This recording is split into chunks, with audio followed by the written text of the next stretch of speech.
Big changes are coming to the iPhone 13. There are some really exciting features coming to the iPhone 13 and iPhone 13 Pro models this year, and there is a lot to be very, very happy about, and many reasons why you want to pick up one of these new iPhones. But there are also some features that we thought were a done deal that aren't happening this year after all. Surprise, surprise. In this video, let's break down the 10 biggest rumors for the iPhone 13 lineup and finally sort of determine once and for all what is coming to this year's iPhone lineup and what will remain something we'll have to wait to see until next year.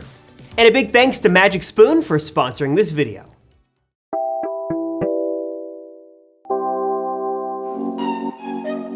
Is it just me, or does it seem like we've been hearing news about the iPhone 13 lineup for almost a year at this point? Like, it seems like even before Apple unveiled the iPhone 12 and made those phones official, we already started to hear rumblings and rumors about the iPhone 13, what those phones would have and what they wouldn't have, and it just seems like this rumor cycle has been going on for a very long time. And believe it or not, good news or bad news, that is actually true. I did a little digging, and going as far back as the fall of 2020 is really where these rumors about the iPhone 13 started to pick up the pace. And yes, before the iPhone 12 was official, and even when that phone was still rumored, we already started to hear inklings about what Apple was planning next with the iPhone 13.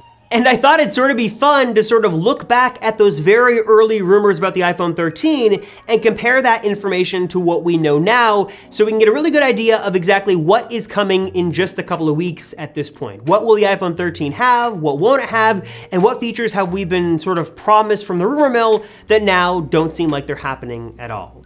Let's get into it. A report from TechRadar early last fall speculated that the iPhone 13 lineup would come in the exact same sizes as the then unreleased and unofficial iPhone 12 lineup. So you'd have a Mini, Pro, Pro, and Pro Max, and ding ding ding, that rumor is still right on the money, and that is still what we are expecting this fall. We should have a 5.4-inch 13 Mini, a 6.1-inch iPhone 13, 6.1-inch 13 Pro, and a 6.7-inch 13 Pro Max, so that's still all the same, but a couple little caveats here. First is that this should be the last mini iPhone we get for quite some time if Apple ever decides to do it again. Due to poor sales and maybe a lack of interest or a combination of that and other factors, it looks like the iPhone 13 will be the last mini flagship iPhone that Apple is planning to produce and sell. So if you are in the market for a higher end mini phone, specifically an iPhone, then pick up the 13 mini now when it comes this fall, or wait to get it used, but just know that that's probably gonna be the last mini iPhone we see for quite some time. Also, Apple is expected to change up the sizes of the iPhone 14 in the fall of 2022, so this will be the last year we sort of see this specific display size configuration, and then next year things should change a little bit in the fall with those new upcoming iPhones, but again, a little too early to get into iPhone 14 stuff, so let's keep it simple with iPhone 13. The next rumor from this report speculates that the iPhone 13, or maybe all models, would get a ProMotion display, and this is partially untrue. Funny enough, this report speculated the iPhone 12 Pro Max would have ProMotion, and that would be like an exclusive feature just for that phone, and then this year, kind of the following year, all phones would get ProMotion. Unfortunately, as we all know, that is not the case, and there were no ProMotion phones with the 12, but we should see them this year with the iPhone 13. But according to recent rumors, it looks like just the Pro end models, those with the LTPO display technology, will have 120Hz ProMotion capability. So the 13 Pro and Pro Max will have ProMotion, but the regular 13 and 13 Mini, those will just be standard OLED displays. So if you want the high refresh rate, you're gonna have to go with the Pro model.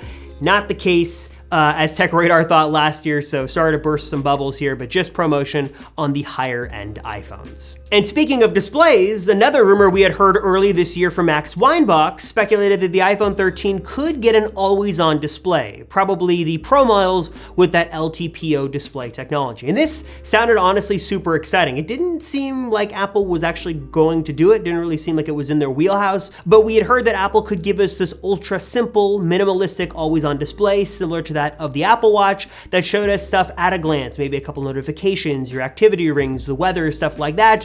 And this all seemed really exciting, but we didn't know if it was actually going to happen. But a recent report from Mark Gurman over at Bloomberg suggests that this actually could happen. Because Apple has the LTPO display technology that makes this happen, because they're gonna do ProMotion displays, it does make sense, especially with all this iOS 15 focus stuff, they could give us an ultra simple, always on display that shows us just the info we need to see at a glance on our our new iPhone 13 Pro and Pro Max models. This report also claimed that the iPhone 13 would get a new time of flight sensor built into the notch that could recognize gestures. This is something we have heard nothing about, so correct me if I'm wrong in the comments, but this does not look to be happening at all. I don't know where this rumor came from. And also another rumor from this wonderful TechRadar report, not bashing them, but this is just funny to see, is that they claim that the iPhone 13 series would be the first iPhones to all get millimeter wave. It was just a pro feature with the 12, and now this year Apple would expand it across the lineup. Funny enough, this actually happened last year. All iPhone 12 models had millimeter wave capability, so this year millimeter wave capability on all phones is not anything new, so just another funny thing to see, and also another reason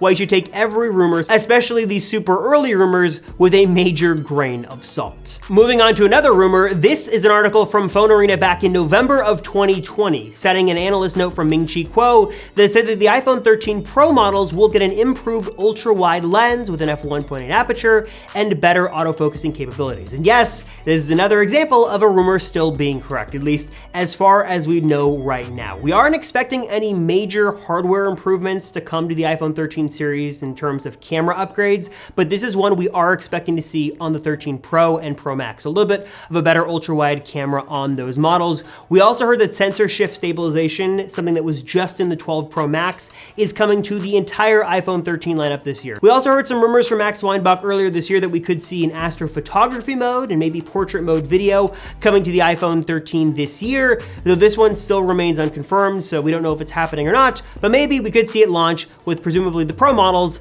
this fall. Another article comes from Mashable, here again citing Ming-Chi Kuo, in the belief that the iPhone 13 will launch this September and not in October like last year in 2020. Obviously, 2020 was a year of many difficulties and problems, and the iPhone 12 was delayed probably because of a lot of those issues, but this year it seems like everything is pointing to a September launch of the iPhone 13. Obviously, as much as I wish as I had like some magic futuristic orb, or what are those called? Crystal ball to look into the future and see what Apple's planning to do, I don't have that. All I have is, well, you have the iPhone 13, so that's something. But all signs do point to an iPhone 13 launch this September, so this should be coming sooner than later this year, hopefully in just a couple of weeks. Now, one little tidbit of iPhone 13 news that sent shockwaves through the iPhone community was from a report from Ming-Chi Kuo back in 2019 that suggested that Apple could ship an iPhone in 2021 that had no port. The portless iPhone was finally becoming reality, and it was unclear if this was just one iPhone 13 model or just the Pros or all iPhone 13 models, but there was some rumors that the iPhone 13 could launch with no port on the bottom, which was good and bad for many different reasons. It was kind of simple, it was nice, it was very Apple-like just to have no cables, no clutter, just throw this thing on a MagSafe charger and be done and be able to wirelessly charge your phone. But also there are some practical issues like no way to diagnose issues on the phone, no way to do wired CarPlay, a number of reasons why you want to plug in a phone physically with a cable that you just couldn't do if there was a portless iPhone unless Apple did some wizardry with the MagSafe technology built inside.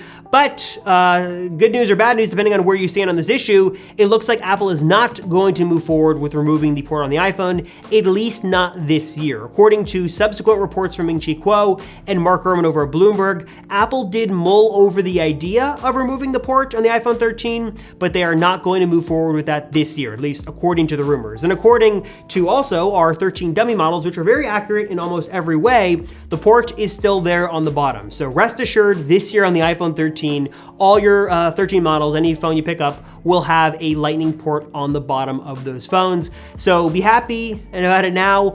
Would have been nice if Apple would have sort of adopted USB-C like they've done on the MacBook Pros and the iPad models, and even what they're supposed to do on the rumored iPad mini redesign. But for many reasons, Apple is sticking with Lightning on the iPhone. So good news, Lightning will remain for one more year. Bad news, I can't make any predictions or say it's going to be the case next year with the iPhone 14 in the fall of 2022.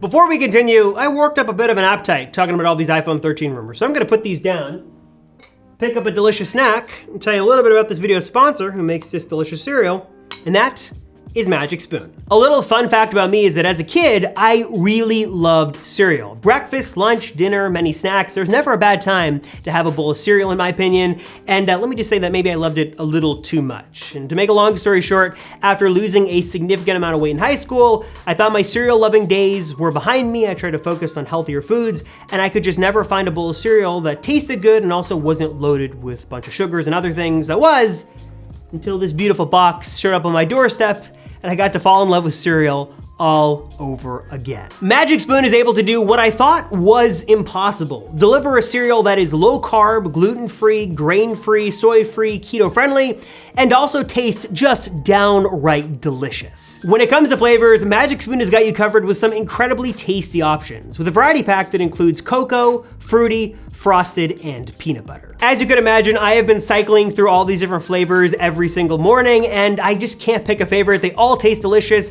It's just like the cereal you remember as a kid, but so much more nutritious. Magic Spoon cereal is packed with 14 grams of protein, 0 grams of sugar, and only 4 net grams of carbs in each serving. This Magic Spoon cereal is delicious. I love it. I know you guys are gonna love it as well. So if you wanna learn more, hit that link down below and get a variety pack for yourself, and use the promo code TheAppleCircle to get $5 off any order of Magic Spoon cereal, or just head to magicspoon.com/theapplecircle to get that promo as well. And Magic Spoon is so confident you guys will love their cereal, they're offering a 100% money back guarantee. So if you don't like it for any reason, no questions asked, just let them know and they will give you your money back. But this thing is seriously delicious. I know you guys are gonna love it. So if you wanna learn more, check it out for yourself. Get that $5 off with the promo code TheAppleCircle, or head to magicspoon.com/theapplecircle.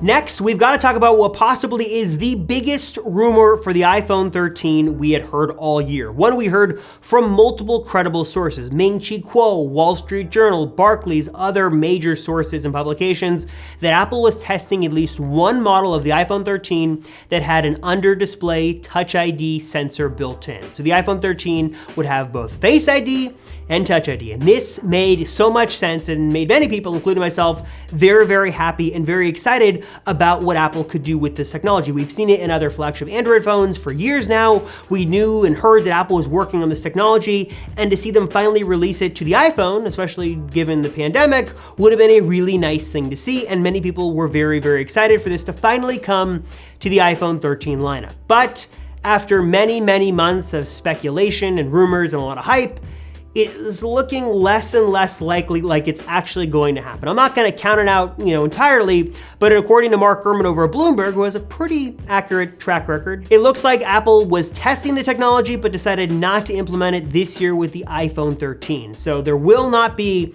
rumor has it, Touch ID built in under the display on the iPhone 13. Moving on to some slightly better news, we did hear some rumors from Ice Universe back in the fall of 2020 that Apple was going to be giving us a slightly smaller notch on all iPhone 13 models. And as we get closer and closer to the launch, this looks to be pretty much 100% correct. Even this sketch and all, it seems to be very accurate to what we are expecting to see with the iPhone 13 this fall. We heard that Apple has been able to sort of shrink some of the Face ID components to be a little bit smaller, move some things around, and we're going to get a slightly smaller notch on the iPhone 13 this fall. All models of the iPhone 13, not just the Pro feature as well, which is super cool to see. We heard that Apple is also expected to shrink the notch even more next year with the iPhone 14, possibly going with a hole punch design. The notch looks to be getting smaller and smaller and smaller as the years progress, at least after this year. We haven't seen any substantial change to it at all since 2017. So hopefully this is the year it gets a little bit smaller on the new iPhone 13. And rounding out the list of some other iPhone 13 rumors, it also seemed like just about a done deal at this point. iPhone 13, all models will get the A15 Bionic processor, more powerful, more efficient. It's gonna be awesome to see. Physically larger batteries are expected for all models as well, so better battery life across the board, even better.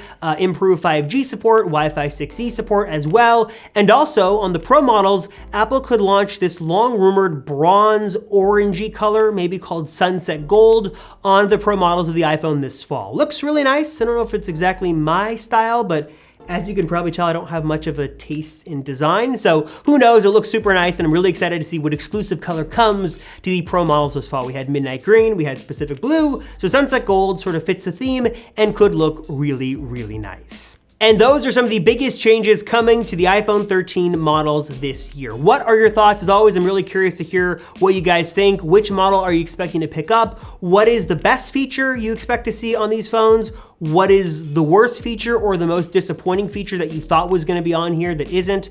Under Display Touch ID is really a big bummer, and I'm really sad it's probably not gonna be here. But overall, how excited are you for these phones, and what are you expecting to pick up, if any, of these models this year? Gonna pick up a new 13, gonna stick with the 12, something older? What are you planning to do? Leave everything in the comments down below, we can discuss. As always, thank you guys so much for watching. I'm Robert Rosenfeld, and I will see y'all in the next one.